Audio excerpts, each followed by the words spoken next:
দিলুজ রেসিপিতে আপনাদের সকলকে স্বাগত জানিয়ে শুরু করছি আজকের রেসিপি। আজকে আমি কাঁচা আম দিয়ে একদম দোকানের মতো পারফেক্ট জ্যাম রেসিপি আপনাদের সাথে শেয়ার করব। এই জ্যাম ঘরে বানিয়ে অনেক দিন পর্যন্ত রেখে আপনারা খেতে পারবেন। আমি জ্যাম বানানোর জন্য মাত্র দুটো উপকরণ ব্যবহার করেছি। আপনারা খুব সহজে এটা ঘরে বানাতে পারবেন কোনো রকম ঝামেলা ছাড়া।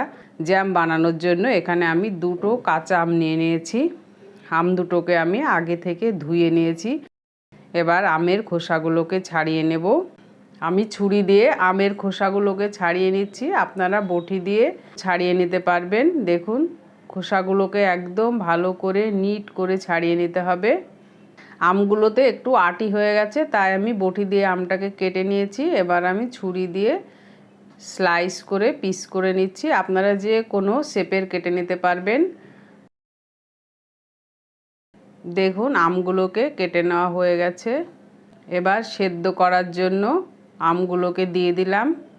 আম দেওয়ার পরে আমি 1 কাপ মতো জল দিলাম যাতে আমগুলো সেদ্ধ হয়।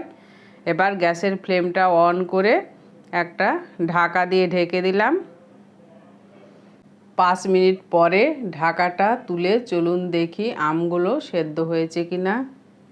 দেখুন, আমের কালার পুরো চেঞ্জ হয়ে গেছে, দেখেই বোঝা যাচ্ছে আমগুলো পুরোপুরি সেদ্ধ হয়ে গেছে।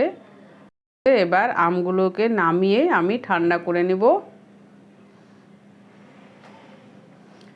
আমগুলো ঠান্ডা করার পরে একটি মিক্সিং বোল নিয়েছি, বলে আমগুলোকে দিয়ে দিলাম।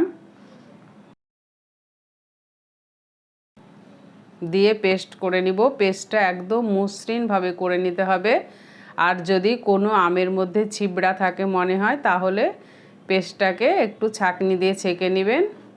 দেখুন, আমার কিন্তু আমের পেস্টটা একদম মসৃণ হয়েছে, তাই আমি আর ছেঁকে নিচ্ছি না। এবার রান্নার জন্য গ্যাসে একটা কড়াই বসিয়ে দিয়েছি। কড়াইতে আমের পেস্টটাকে দিয়ে দিলাম। আজকের এই সহজ রেসিপিটা আপনারা অবশ্যই বাড়িতে বানাবেন, দেখবেন বাচ্চা থেকে বড়রা ভীষণ মজা করে ব্রেড খাবে। আমের পেস্টটা দেওয়ার পরে আমি 1 কাপ চিনি নিয়েছি। চিনিটা আমি দুবারে দেব। 1 কাপ চিনি মানে 200 গ্রাম মতো চিনি দিয়েছি। চিনি ভালো করে আমের সঙ্গে মিশিয়ে নিলাম। চিনি পুরোপুরি গলে গেছে। বাকি যে চিনিটা ছিল সেটাও দিয়ে দিলাম। দিয়ে নাড়াচাড়া করে মিশিয়ে নিলাম। মিশিয়ে নেওয়ার পরে এখানে আমি ফুড কালার নিয়েছি, কারণ এটা কাঁচা আমের জ্যাম বানাবো, তাই গ্রিন কালারের আমি দুটো ড্রপ দিয়ে দিলাম। ফুড কালারের ড্রপ দিলাম দুটো। নাড়াচাড়া করে মিশিয়ে নিলাম। আজকের এই রেসিপিটা আপনাদের কেমন লাগলো অবশ্যই জানাবেন। আর যদি ভালো লাগে লাইক কমেন্ট শেয়ার করবেন। আর এই রকম নিত্য নতুন রেসিপির ভিডিওর নোটিফিকেশন পেতে অবশ্যই আমার চ্যানেলটিকে সাবস্ক্রাইব করে পাশে থাকা বেল আইকনটি প্রেস করে দিবেন। আর ফেসবুক থেকে দেখলে অবশ্যই পেজটা ফলো করবেন। দেখুন, দেখেই বোঝা যাচ্ছে জ্যামটা রেডি হয়ে গেছে। অনেকটা গাঢ় আর আঠালো ভাব চলে এসেছে। এখানে আমি হাফ চামচেরও কম পরিমাণে এলাচ গুঁড়ো দিয়ে দিলাম। এলাচ গুঁড়ো দিলে ফ্লেভারটা ভালো আসবে আর অনেক দিন পর্যন্ত যাতে ঘরে থাকে, তার জন্য 1 চামচ ভিনিগার দিয়ে দিলাম। ভিনিগার দেওয়ার পরে এবার নাড়াচাড়া করে মিশিয়ে নিলাম। দেখুন, জ্যামটা পুরো আঠা আঠা ভাব এসে গেছে। আর জ্যামে আঠালো ভাব যতক্ষণ না আসবে ততক্ষণ নাড়াচাড়া করে নিতে হবে।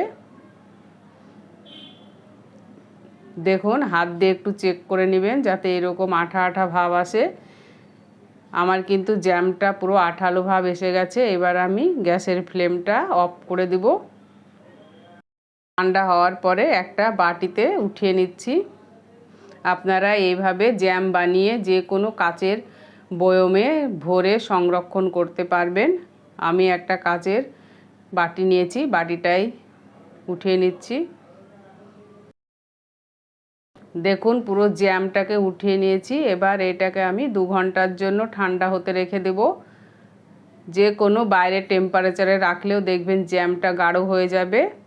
দেখুন ঠান্ডা হওয়ার পরে জ্যামটা পুরো জমে গেছে। চলুন আপনাদেরকে একটু উঠিয়ে দেখাই কেমন হয়েছে। দেখুন কতটা সুন্দর আর মসৃণ ভাব এসেছে, দেখেই খেতে ইচ্ছে করছে। এইভাবে যে কোনো টাইমে আপনারা ব্রেডের সঙ্গে পরিবেশন করতে পারবেন,